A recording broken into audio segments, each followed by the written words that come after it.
Good morning, friends. This is Reverend Michael Airgood, pastor of the Resurrection Circuit, Clareton First, Glassport, and Pine Run United Methodist Churches. Thank you for joining us for this sermon based on Matthew chapter 16, verses 21 through 28. Which do you want first, the good news or the bad news? This is an ominous question that no one wants to hear, and usually when we hear it, it means that there's really just bad news. Last week we heard the story of Peter getting it right. Who do you say that I am? You're the Messiah, the anointed one. And now we hear the story of Peter getting it oh so very wrong. Remember last week that Peter was a little confused. We all were. Which rock? On the rock of the power and might of the city, or the rock of religious ritual Jesus was standing on, the rock of good leadership Peter represented, or our hard-hardened hearts, the rock that we all carry around? So after Peter gives the right answer, Jesus asks his disciples, don't tell anyone. Please don't tell anyone that he is the Messiah. And this is a little strange for us. Why not share the good news? But Jesus knew that the anger and the pain was palpable in the people he loved. He knew that people would rise up and riot, that they would flock to him and demand military action against the oppressor, because many people were ready to die for their oppressed peoples. They were ready to rise up as an army and crush the empire with a knee on their necks. And so Jesus began to fill in his 12 disciples on the facts, on the plan, on what was ahead for him, that he was going to go and suffer and be executed. And Peter is not having this. He's not having any of it. Peter's got dreams of an uprising led by Jesus, with Peter at his right hand, with sword in hand. And Jesus says, "Get behind me, Satan. Get out of my way. You don't have any clue what God has planned." Because Peter was thinking of the immediate, of today and tomorrow and the next day, and maybe the day after that. But Jesus was thinking of all of humanity, of all eternity. Jesus knew that the only way to conquer not just this moment's evil, but evil in general, was love. That love would conquer every evil it would meet. And we talk a lot about love, and we all have these gushy feelings for love, but we don't always love so well. And it's easy to demonize those we don't like, those who hate and revile us. Jesus tells his disciples to pick up their crosses and to follow him. And this statement, it makes a bunch of sense to us who are in the church today, 2,000 years later, because our religion is based around crosses. We dip them in gold. We make them lovely. We decorate them with flowers. But the disciples who first heard this statement, they knew what a cross was. It was a tool of execution, the vilest and most cruel tool the oppressing Romans could think of. Leave them out in the elements, strapped to a hunk of wood until they drowned in their own blood. So take up your cross and follow me. What the heck, Jesus? No way. Jesus responds, "Get behind me, Satan." That's a strong pushback, don't you think?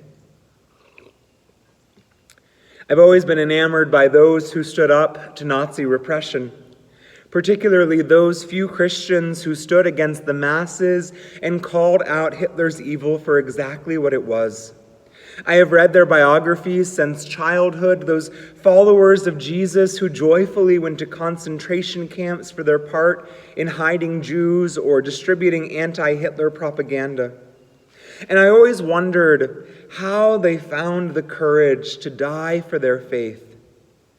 As an adult, I realize now how much more courageous they were than I had ever understood.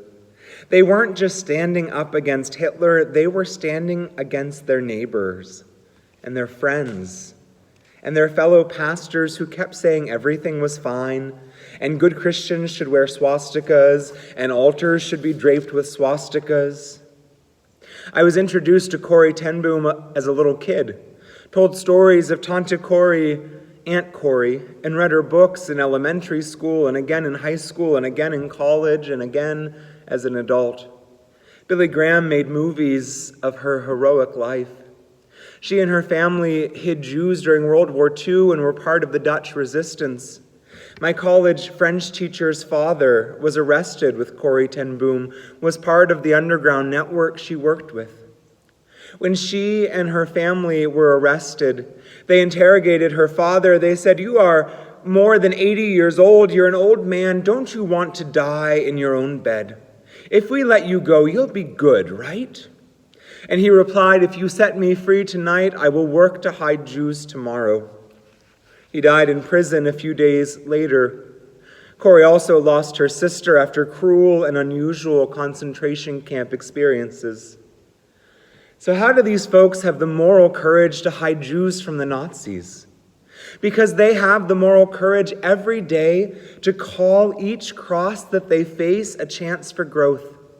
Aunt Corrie had spent her life living for the most vulnerable and marginalized in society.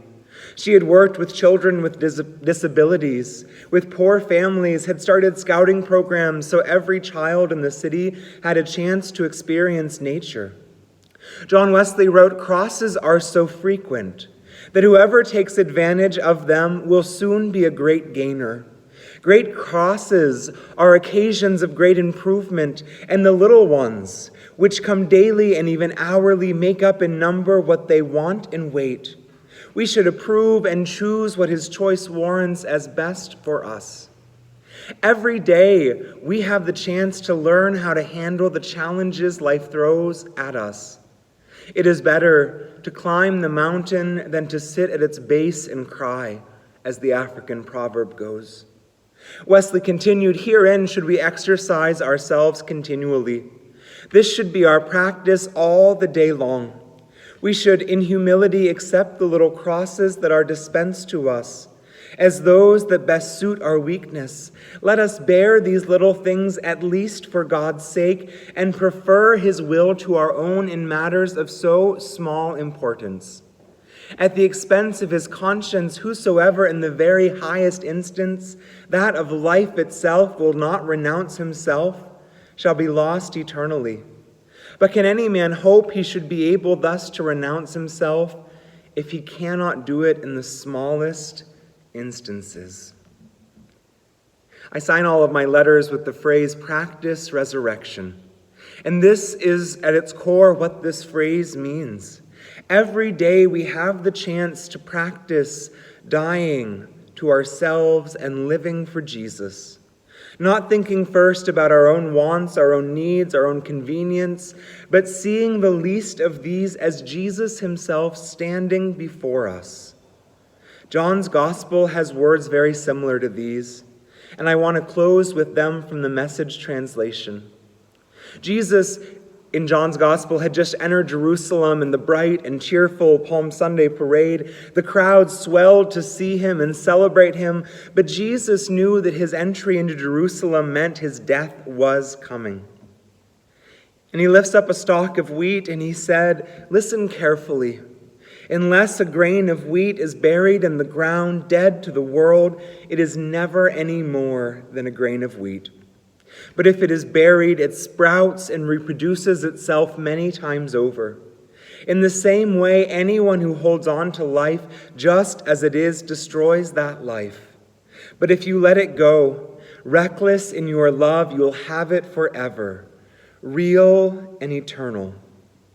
Jesus calls us to a reckless love, to giving ourselves away one day at a time by serving others.